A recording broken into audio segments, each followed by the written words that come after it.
আসসালামু আলাইকুম, স্বাগত জানাচ্ছি চ্যানেল আই সংবাদে। আমি রিদিতা রেজা। শুরুতে জানিয়ে দিচ্ছি সুপার ফ্রেশ ফোর্টিফাইড সয়াবিন তেল সংবাদ শিরোনাম। পাচারের অর্থ ফেরাতে যুক্তরাষ্ট্রের পূর্ণ সহায়তার আশ্বাস, প্রধান উপদেষ্টার সাথে মার্কিন পররাষ্ট্রমন্ত্রীর বৈঠকে পারস্পরিক সহযোগিতা জোরদারে গুরুত্ব আরোপ।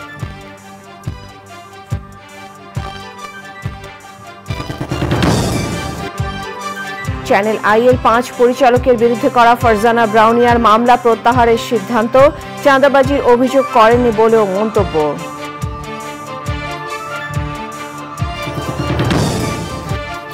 দেশজুড়ে ডেঙ্গু আক্রান্তের সংখ্যা বাড়ার সাথে দীর্ঘ হচ্ছে মৃত্যুর তালিকা, আক্রান্ত হলে দ্রুত চিকিৎসকের কাছে যাওয়ার পরামর্শ।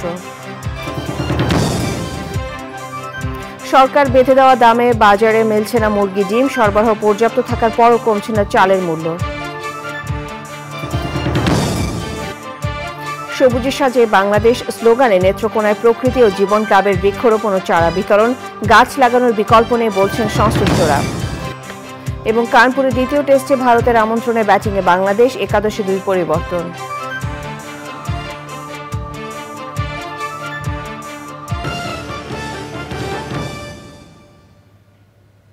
সংবাদ শিরোনামগুলো জানাচ্ছিলাম। এখনকার এই সংবাদ আয়োজন একই সঙ্গে চ্যানেল আর ইউটিউব চ্যানেল এবং চ্যানেলের ওটিটি প্ল্যাটফর্ম আইস্ক্রিনে লাইভ স্ট্রিম হচ্ছে। বাংলাদেশ থেকে পাচার হওয়া টাকা দেশে ফিরিয়ে আনতে পূর্ণ সহযোগিতার আশ্বাস দিয়েছে যুক্তরাষ্ট্র। প্রধান উপদেষ্টার সঙ্গে মার্কিন পররাষ্ট্রমন্ত্রীর বৈঠকে বাংলাদেশের সঙ্গে অর্থনৈতিক ও রাজনৈতিক বিষয়ে সহযোগিতা জোরদার করার আগ্রহের কথাও জানানো হয়। এছাড়াও বাংলাদেশের নতুন যাত্রায় যুক্তরাষ্ট্রের ব্যবসায়ীদের অংশীদারিত্ব চেয়েছেন অন্তর্বর্তী সরকারের প্রধান উপদেষ্টা প্রফেসর মোহাম্মদ ইউনুস। রাশেদ আহমেদের সহযোগিতায় নিউ ইয়র্ক থেকে বিস্তারিত জানাচ্ছেন চকর মালিথা। যে কোনো দেশের উন্নয়নের মূল শক্তি যেখানে অর্থনীতি, সেখানে বিগত সরকারের দুর্নীতি ও অর্থ পাচারে বাংলাদেশের অর্থনীতিকে নেওয়া হয়েছে ভঙ্গুর পরিস্থিতির দিকে। সেই অর্থনীতিকে টেনে তুলতে সংস্কারের পাশাপাশি দেশি বিদেশি সহযোগিতা চাইছে অন্তর্বর্তীকালীন সরকার। জাতিসংঘ সাধারণ পরিষদের অধিবেশনের ফাঁকে প্রধান উপদেষ্টা ইউএস বাংলাদেশ বিজনেস কাউন্সিলের সঙ্গে বৈঠক করেন। যে কোনো ব্যবসার স্থিতিশীলতা ও দুর্নীতিমুক্ত পরিবেশের প্রয়োজনীয়তার কথা উল্লেখ করে প্রধান উপদেষ্টা বলেছেন, সংস্কারের মধ্য দিয়ে ব্যবসার উন্নত পরিবেশ সৃষ্টি হবে। টপ ইনভেস্টরদেরকে স্যারের একটাই মেসেজ যে we are open for business. Bangladesh has returned, যে আমাদের দেশে আমরা করাপশন ট্যাকেল করব, বাংলাদেশের এফডিআই এর জন্য যতটুক ভালো লেবার স্ট্যান্ডার্ড রাখা যায় সেই লেবার স্ট্যান্ডার্ড আমরা ইমপ্লিমেন্ট করব। এবং আমরা তোমাদেরকে, আপনারা জানেন যে গত সরকারের সময় অনেকে প্রফিট রিপ্যাট্রিয়েট করতে পারতো না, ইকোনমির অবস্থা এত খারাপ হয়ে গেছিল। তো এখন ইকোনমি আবার আমরা সুদৃঢ় জায়গায় নিয়ে বাংলাদেশে যাতে মানুষ ইনভেস্ট করতে আসে। এর আগে প্রধান উপদেষ্টা প্রফেসর ইউনুসের সঙ্গে সাক্ষাৎ করেন মার্কিন পররাষ্ট্রমন্ত্রী অ্যান্টনি ব্লিংকেন। অন্তর্বর্তী সরকারের প্রশংসা করে বাংলাদেশকে সব ধরনের সহযোগিতার আশ্বাস দিয়েছে যুক্তরাষ্ট্র। আগের রেজিমের এরা পুরো বাংলাদেশের ইকোনমিটা একটা আসলে লুটপাট তন্ত্র ছিল, এবং লুটপাট তন্ত্র থেকে যত পরিমাণ টাকা বাইরে নেওয়া যায় এরা নিয়েছে। ফলে এখন এসে আমাদের একটা ইকোনমিক ক্রাইসিসের সম্মুখীন করার পুরো পায়তারা ছিল, যদিও এটা ওভারকাম করা হয়েছে। দেশে যে টাকা পাচার হয়েছে সেটা কিভাবে বাংলাদেশের টাকা, বাংলাদেশের মানুষের, বাংলাদেশের ট্যাক্স পেয়ারের টাকা কিভাবে আবার দেশে ফিরে আনানো যায় এবং দেশের পুনর্গঠনে এই টাকাটা কিভাবে নিয়োজিত করা যায়। জাতিসংঘ মহাসচিব অ্যান্টনি গুতারেসের সঙ্গে সাক্ষাৎ করেছেন প্রধান উপদেষ্টা প্রফেসর মোহাম্মদ ইউনুস। জাতিসংঘ শান্তিরক্ষা মিশনে বাংলাদেশের অংশগ্রহণের প্রশংসা করেছেন জাতিসংঘ মহাসচিব। এছাড়াও আন্তর্জাতিক অপরাধ ট্রাইব্যুনালের প্রধান করিম এ খান, এইচএসবিসির সিইও এবং বিভিন্ন দেশের শীর্ষ কর্মকর্তা সহ 16টি পৃথক ইভেন্টে অংশ নেন প্রধান উপদেষ্টা প্রফেসর মোহাম্মদ ইউনুস। বাংলাদেশের বৃষ্টি ছুঁয়েছে নিউ ইয়র্কে।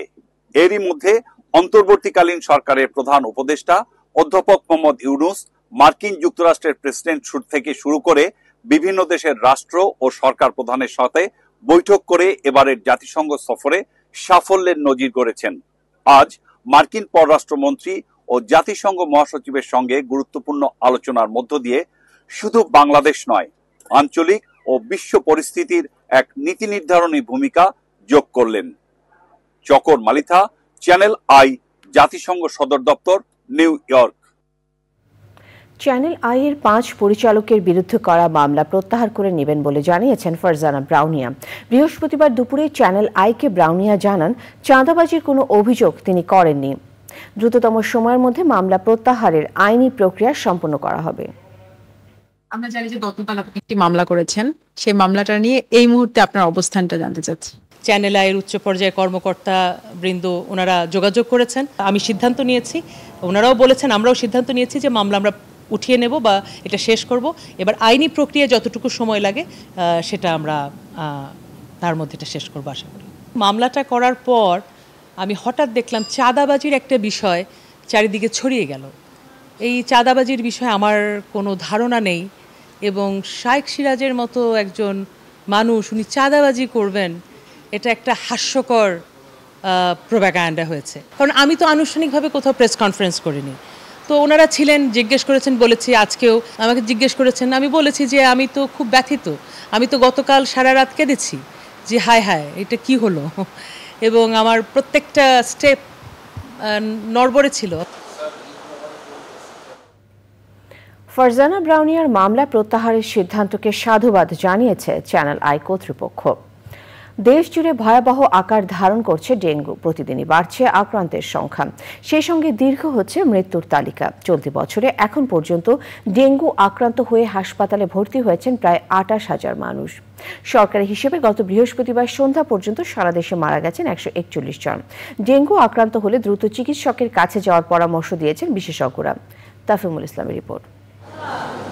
সাম্প্রতিক টানা বৃষ্টিতে বিভিন্ন স্থানে জমছে পানি, এতে বাড়ছে এডিস মশার উপদ্রব, সাথে বাড়ছে ডেঙ্গু রোগী। শুধু রাজধানী নয়, জেলা শহরেও ভয়াবহ আকার ধারণ করছে ডেঙ্গু। ডেঙ্গুর প্রকোপ বাড়তে থাকায় রাজধানীর হাসপাতালগুলোতেও বাড়ছে রোগী। পাতলা পায়খানা হয়েছিল, বমি হয়েছিল, জ্বর হয়েছিল, শরীর পুরা ব্যথা ছিল। ডেঙ্গু হয়েছে, আইসি কালকে রাতে ভর্তি হয়েছি, এখন আলহামদুলিল্লাহ একটু মোটামুটি সুস্থ। ডেঙ্গুতে আক্রান্ত হয়েছে, এখন মোটামুটি একটু সুস্থ হয়েছে। জ্বরের জন্য যা প্যারাসিটামল গ্রুপের এগুলো খাইছি, 4 দিন পরেও জ্বর কমে নাই, পরে টেস্ট করছি 4 দিনের দিন ডেঙ্গু ধরা পড়ছে। ডেঙ্গু আক্রান্ত রোগীর জ্বর কমার পরবর্তী 72 ঘন্টা খুব গুরুত্বপূর্ণ জানিয়ে শহীদ সোহরাওয়ার্দী মেডিকেল কলেজ হাসপাতালের পরিচালক ডাক্তার শফিউর রহমান বলেছেন, ডেঙ্গু আক্রান্ত হলে আতঙ্কিত না হয়ে দ্রুত ডাক্তারের পরামর্শ নেওয়া জরুরি। মাড়ির দিয়ে রক্ত পড়ে বা আপনার গায়ে মশার কামড়ের মতো লাল লাল ছোট ছোট দাগ হয়, তাহলে বুঝতে হবে যে আপনার প্লাটিলেট কমে গেছে, সেক্ষেত্রে আপনার হসপিটালে শরণাপন্ন হতে হবে। সব মিলিয়ে আসলে ডেঙ্গু ব্যবস্থাপনা যদি আমরা যথাযথভাবে ন্যাশনাল গাইডলাইন মেনে করি, আমাদের ডাক্তাররা তো ন্যাশনাল গাইডলাইন মেনে করেও, রোগীদেরকেও তো সতর্ক হতে হবে। বিশেষজ্ঞরা বলছেন, পাত্রের পানি জমতে না দেওয়া ও সামাজিক সচেতনতাই পারে ডেঙ্গুর প্রকোপ কমাতে। তাফিমুল ইসলাম, চ্যানেল আই, ঢাকা। রাজধানীতে সকাল থেকে থেমে থেমে বৃষ্টি হচ্ছে। ছুটির দিন হওয়ায় রাজধানীবাসীর দুর্ভোগ কিছুটা কম, আর রাজধানী সহ সারা দেশে ধীরে ধীরে বৃষ্টি কমবে বলে জানিয়েছে আবহাওয়া অফিস। আবহাওয়াবিদ জানিয়েছে, সমুদ্রে লঘুচাপের কারণে এ বৃষ্টি। আগামী কয়েকদিন সারা দেশে ভারী বৃষ্টিপাতের সম্ভাবনা নেই, তবে হালকা এবং মাঝারি বৃষ্টিপাত হতে পারে। একই সঙ্গে কিছুটা বৃদ্ধি পাবে তাপমাত্রা। আবহাওয়া অফিস জানায়, আগামী মাসে আবার বৃষ্টিপাত বৃদ্ধি পাবে, তখন কমবে তাপমাত্রা।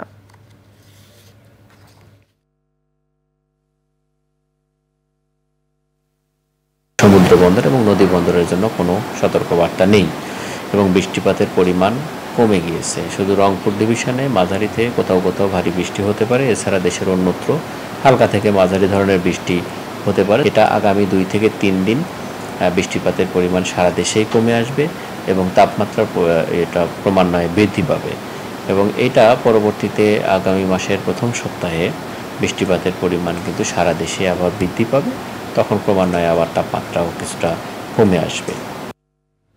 পর্যটন শান্তির সোপান প্রতিপাদ্যে সারা দেশে উদযাপিত হচ্ছে বিশ্ব পর্যটন দিবস। রাজধানীতে অনুষ্ঠানে জনপ্রশাসন সচিব বলেছেন, পর্যটনের উন্নয়নে যার যার অবস্থান থেকে কার্যকর ভূমিকা রাখতে হবে। বেসরকারি উদ্যোক্তারা বলছেন, সমন্বিত উদ্যোগের মাধ্যমে কাঙ্ক্ষিত সুফল পাওয়া যাবে। মাজুর হক মান্নার রিপোর্ট। পর্যটনের অপর এই সম্ভাবনার কথা জানান দিতে প্রতি বছরের মতো এবারও বিশ্ব পর্যটন দিবস উপলক্ষে আয়োজন করা হয় বর্ণাঢ্য র্যালির। পর্যটন ভবনের সামনে থেকে সকাল ৮টার পরে শুরু হয় র্যালি। এতে সরকারি বেসরকারি পর্যটন সংশ্লিষ্ট বিভিন্ন সংস্থা ও সংগঠন অংশ নেয়। বাংলার ঐতিহ্যবাহী প্রতীকী নানা চরিত্রের উপস্থিতি ছিল র্যালিতে। আমরা এই মুহূর্তে যা চাচ্ছি যে ট্যুর অপারেটরের উপর যে অ্যাক্ট যে আইন বিধিমালায় যে অসামঞ্জস্য রয়েছে তুলে ফেলা হোক। সারা বছরব্যাপী পর্যটন ক্যালেন্ডার তৈরি করতে হবে, কী ধরনের অ্যাক্টিভিটিস থাকবে, কার কী ভূমিকা থাকবে সেটা আগে নির্ধারণ করতে হবে। সকলে মিলে যদি সমন্বিতভাবে উদ্যোগগুলো গ্রহণ করা হয় তাইলেই আমরা আমাদের কাজ করতে সুবিধা হবে। র্যালি শেষে ঢাকা সিটি ভ্রমণ সার্ভিসের উদ্বোধন করেন বেসামরিক বিমান পরিবহন ও পর্যটন মন্ত্রণালয়ের সচিব। পরে তিনি ঘুরে দেখেন পর্যটন কর্পোরেশনের অস্থায়ী রেস্তোরাঁ। এটা অরিজিন যেগুলো ছিল, যেমন চিটা পিঠা দেখাচ্ছি, আমাদের মুরগির ভুনা, আচারি আলু দিচ্ছি, কি আমাদের ঐতিহ্য যেন হারিয়ে না যায়। এরপর পর্যটন দিবস উপলক্ষে আয়োজন করা হয় আলোচনা সভার। আমি চাই ফ্লোর থেকে কথা বলবে, নতুন নতুন কথা বলবে, সকলকে সম্পৃক্ত করা হবে, এটাই হবে। ইমিগ্রেশন পুলিশ এটা আরেকটা মনে হয় যে মুখটা পোড়ায় রাখছে, কি আনছেন আমাকে দেন। এই কালচার থেকে পুলিশকে বেরিয়ে আসতে হবে। আপনারা সবাই একসাথে বলবেন, আমরা সবাই সম্মিলিতভাবে ট্যুরিজম সেক্টরকে বিশ্বের দোরগোড়ায় নিয়ে যাব এবং আমরা যাব যে এটা আমরা আজকে শপথ করব। পর্যটন দিবস উপলক্ষে ভবিষ্যতে আরো বড় পরিসরে অনুষ্ঠান আয়োজনের কথা জানায় মন্ত্রণালয়। মাছড়ক মান্না, চ্যানেল আই, ঢাকা। সবুজের সাজায় বাংলাদেশ স্লোগানকে ধারণ করে গত বছর বৃক্ষরোপণ কর্মসূচি করে দেশ জুড়ে ব্যাপক সাড়া জাগায় প্রকৃতি ও জীবন ফাউন্ডেশনের প্রকৃতি ও জীবন ক্লাব। এরই ধারাবাহিকতায় জলবায়ুর ক্ষতিকর প্রভাব মোকাবেলায় এবারও সারা দেশে বৃক্ষরোপণ কর্মসূচি করছে প্রকৃতি ও জীবন ক্লাব।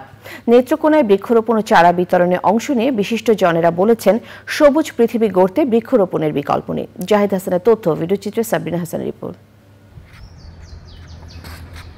বনাঞ্চল কমে যাওয়ায় নেত্রকোনায় বেড়েছে প্রাকৃতিক দুর্যোগ, দীর্ঘ হচ্ছে জলবায়ু উদ্বাস্তুর তালিকাও। জীবন জীবিকা রক্ষায় বিপর্যস্ত পরিবেশে প্রাণ ফেরাতে নেত্রকোনায় প্রকৃতি ও জীবন ক্লাবের বৃক্ষরোপণ। সবুজের সাজাই বাংলাদেশ প্রতিপাদ্যে নেত্রকোনায় ফলদ, বনজ ও ঔষধি গাছের চারা বিতরণ করা হয়েছে। তীব্র তাপপ্রবাহ থেকে মুক্তি পেতে জলবায়ুর পরিবর্তনের বিরূপ প্রভাব মোকাবেলায় সবাই মিলে বেশি বেশি করে আমাদের বৃক্ষরোপণের মাধ্যমে তাপদাহ থেকে মুক্তি পাওয়ার ব্যবস্থা করতে হবে। যে গাছ আমরা আজকে লাগাচ্ছি সেটা শুধু আমরাই সুফল পাবো না, আমাদের ভবিষ্যৎ প্রজন্ম এর থেকে সুফল পাবে। সবার হাত যখন এক হবে তখনই কিন্তু এই বাংলাদেশটা ভালো থাকবে, আমরা ভালো থাকব, আমাদের ভবিষ্যৎ প্রজন্ম ভালো থাকবে। সুতরাং আসুন আমরা সবাই একসাথে এই বাংলাদেশটাকে সবুজে সাজিয়ে ফেলি। উপজেলা দুর্যোগ ব্যবস্থাপনা দপ্তরের সহযোগিতায় সপ্তাহব্যাপী কার্যক্রমে 10টি সড়কে দুপাশে 8000 ফলদ ও বনজ গাছের চারা রোপণ করা হয়। তাল গাছ খুবই উপকারী, যার ফলে আমরা অনেক প্রাকৃতিক দুর্যোগ থেকে রক্ষা পাই।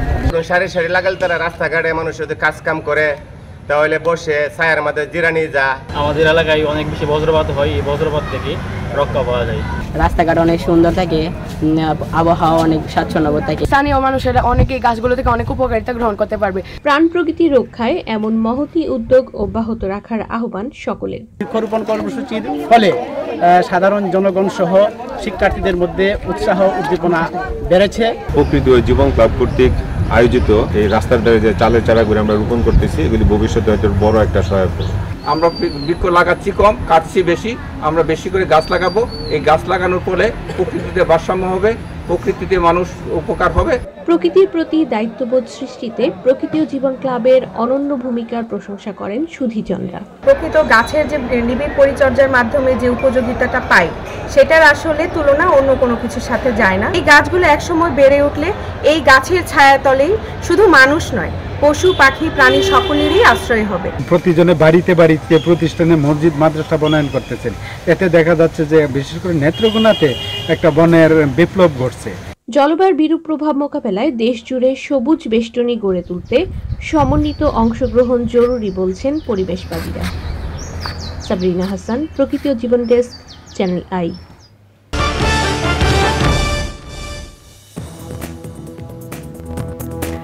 ফিরে এলাম বিরতির পর।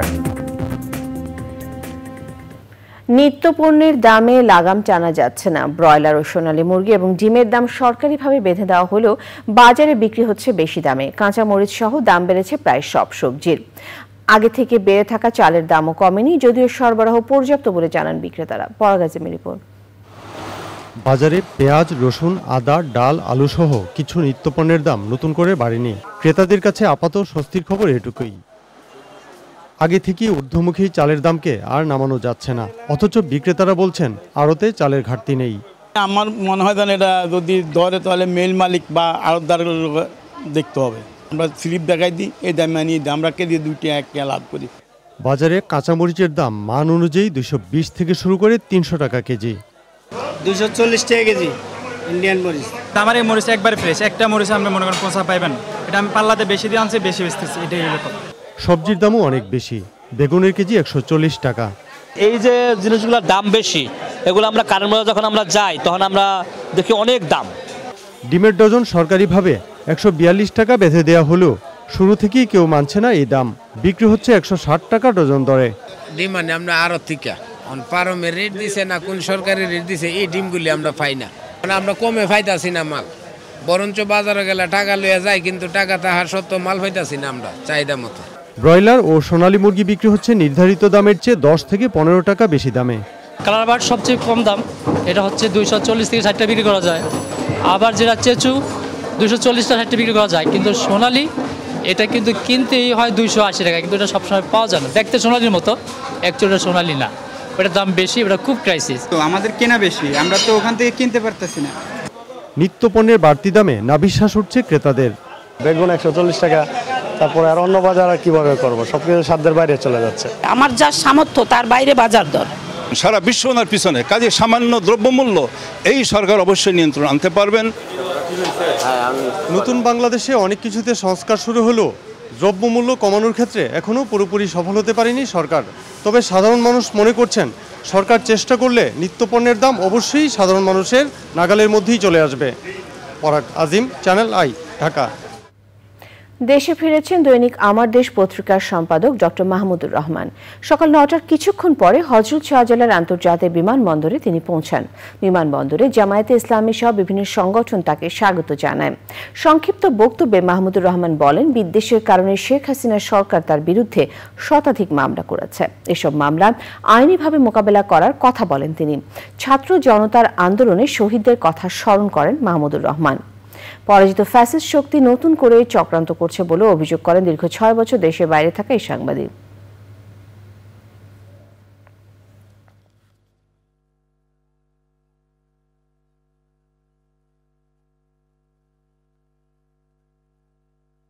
এই বিপ্লবের শহীদদের কোনোদিনও ভুলে যেতে পারি না। ইনশাআল্লাহ এই শহীদদের আমরা কখনো ভুলব না। পরাজিত ফ্যাসিবাদ বিদেশে বসে তার বিদেশি বন্ধু, বিদেশি প্রভু, তার কোনো বিদেশি বন্ধু নাই, তার বিদেশি প্রভু এবং বাংলাদেশের এজেন্টদের দিয়ে বিপ্লবকে নস্যাৎ করার অপচেষ্টা চালাচ্ছে। আপনাদের কাছে আমার সনির্বন্ধ অনুরোধ, একজন সিনিয়র সিটিজেন হিসেবে এবং আপনাদের লড়াইয়ের সাথী হিসেবে আমার অনুরোধ যে আপনাদের মধ্যে যেন কোনো অনৈক্য না আসে। Greater new York chamber of commerce এবং বাংলাদেশ ইউএসএ চেম্বার অফ কমার্সের যৌথ মতবিনিময় সভা হয়েছে। 24শে সেপ্টেম্বর নিউ ইয়র্কের ম্যানহাটনের ম্যারিয়ট মার্কুইস হোটেলে অনুষ্ঠিত সভা উদ্বোধন করেন ইউএসএ বাংলাদেশ চেম্বার অফ কমার্সের আহ্বায়ক জিয়াউদ্দিন আহমেদ এবং greater new York chamber of কমার্সের সভাপতি মার্ক জেফি। অনুষ্ঠানে প্রধান অতিথি ছিলেন খ্যাতিমান অর্থনীতিবিদ ও সেন্টার ফর পলিসি ডায়ালগের সম্মানীয় ফেলো দেবপ্রিয় ভট্টাচার্য। আয়োজনে ছিল সেমিনার, প্রবন্ধ উপস্থাপন সহ নানান আয়োজন।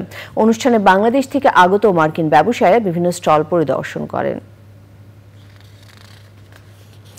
সমাজের সুবিধাবঞ্চিত ও নিম্ন আয়ের মানুষের পাশে দাঁড়ানো এবং তাদের দাঁতের চিকিৎসা সুনিশ্চিত করতে ফ্রি ডেন্টাল ক্যাম্পের আয়োজন করা হয় রাজধানীর লালবাগে। বিএনপি নেতা স্থানীয় সাবেক কমিশনার মোশাররফ হোসেন খোকনের উদ্যোগে 1000 মানুষকে এই চিকিৎসা দেওয়া হয়। তিনি বলেন, এভাবেই মানুষের পাশে থেকে এলাকার উন্নয়নে কাজ করতে চান। 70 জন ডেন্টিস্টের সহযোগিতায় সকাল থেকে সব বয়সের মানুষ দাঁতের চিকিৎসা নেন।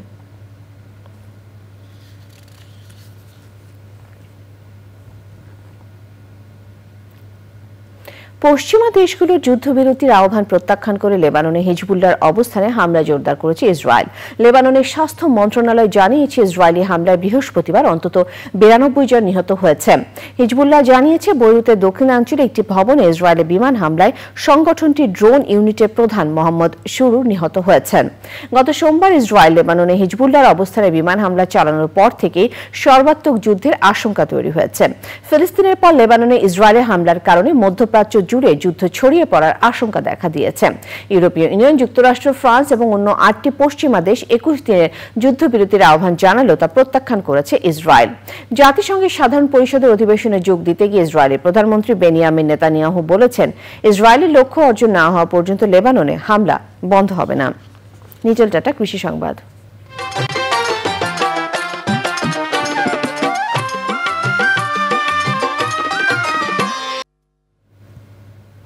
অমৌসুমী তরমুজ চাষে ভাগ্য বদলাতে শুরু করেছে খুলনার বটিয়াঘাটা উপজেলার সুরখালী ইউনিয়নের কৃষকদের। পুকুরের পাশে মাচা পদ্ধতিতে এই তরমুজ চাষ করে প্রতি মৌসুমে মাত্র 50,000 টাকা খরচে 4 লাখ টাকা পর্যন্ত আয় করছেন তারা।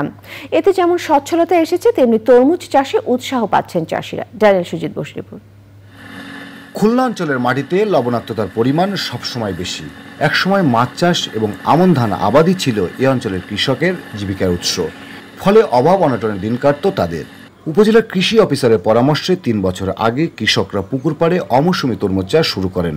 এতেই বদলে যেতে শুরু করে এই এলাকার মানুষের আর্থিক চিত্র।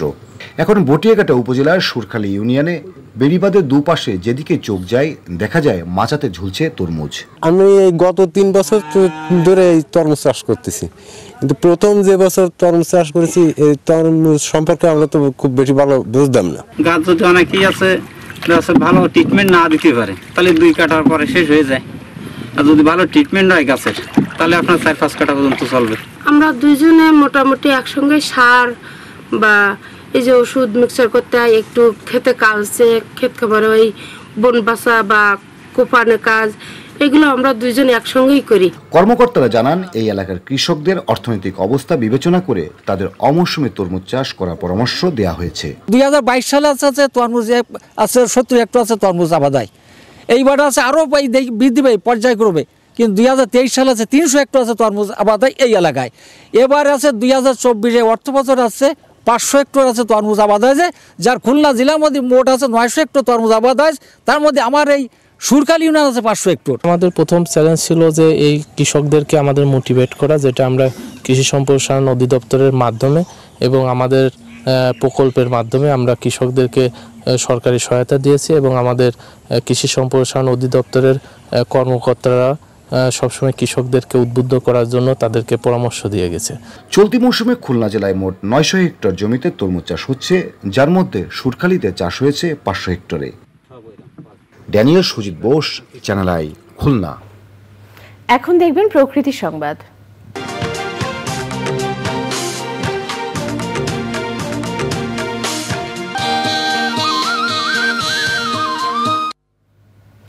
বছর ঘুরে অপার্থিব সৌন্দর্যের পসরা নিয়ে হাজির হলো শরৎ।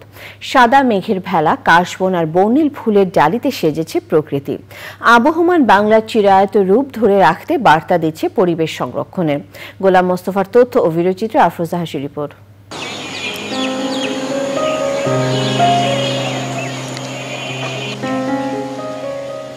কাশফুলের মতো অবারিত স্বাধীনতা, নীল আকাশে পেঁজা তোলার মতো আলস্যে ভেসে বেড়ানো মেঘ, পথ হারানো সাদা বকের শাড়ি, মন মাতানো সুখে প্রজাপতি ফড়িংয়ের নাচানাচি, বাতাসে শিউলির তাজা সুবাস আর ধান খেতে নুয়ে থাকা সোনাঝরা শীষ নিয়ে আবির্ভাব হয় মন ভোলানো ঋতু শরতের।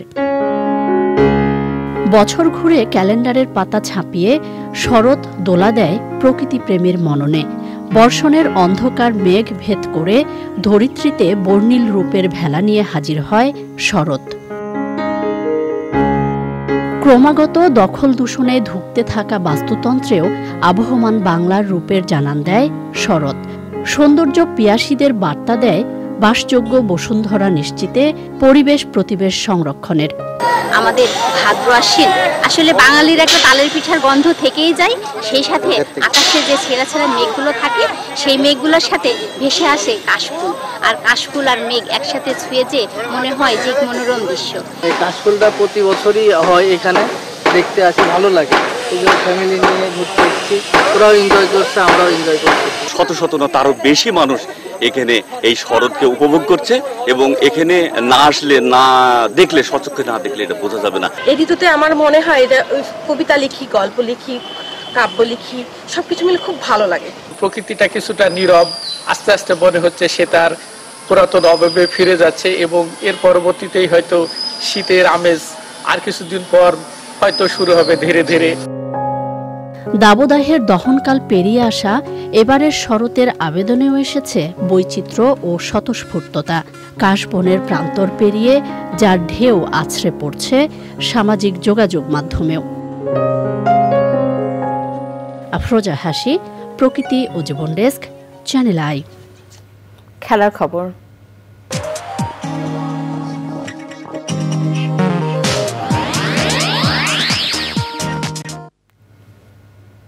সাকিব আল হাসানের নিরাপত্তার বিষয়টি পুরোপুরি সরকারের। ব্যক্তিগতভাবে কাউকে নিরাপত্তা দেওয়া বিসিবির এখতিয়ারে নেই বলে মন্তব্য করেছেন বাংলাদেশের ক্রিকেট বোর্ড সভাপতি ফারুক আহমেদ। দ্বিতীয় বোর্ড সভায় চূড়ান্ত হয়েছে 27 ডিসেম্বরে শুরু হবে বিপিএল এর পরবর্তী আসর। তার আগে প্লেয়ার্স ড্রাফট হবে 14 অক্টোবর। আরিফ চৌধুরী রিপোর্ট করছেন। ফারুক আহমেদের নেতৃত্বে নতুন বোর্ড দায়িত্ব নেয়ার পর দ্বিতীয় সভা, তাতে অনেকগুলো এজেন্ডাই ছিল বিসিবির সামনে।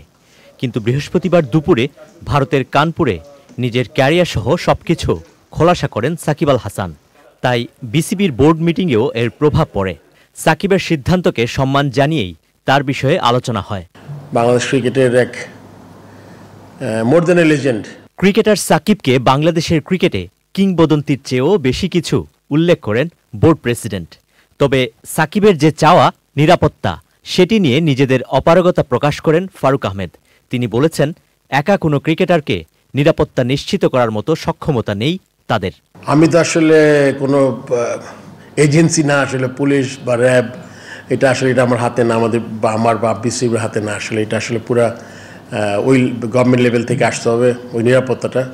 নিরাপত্তা দুই রকম, একটা হলো গিয়ে আপনার ক্লিয়ারেন্স ফ্রম জানি না, ও হয়তো বলেছে, আর আরেকটা হলো গিয়ে আপনার মনে করেন আমাদের স্পেকটেটরও আছে।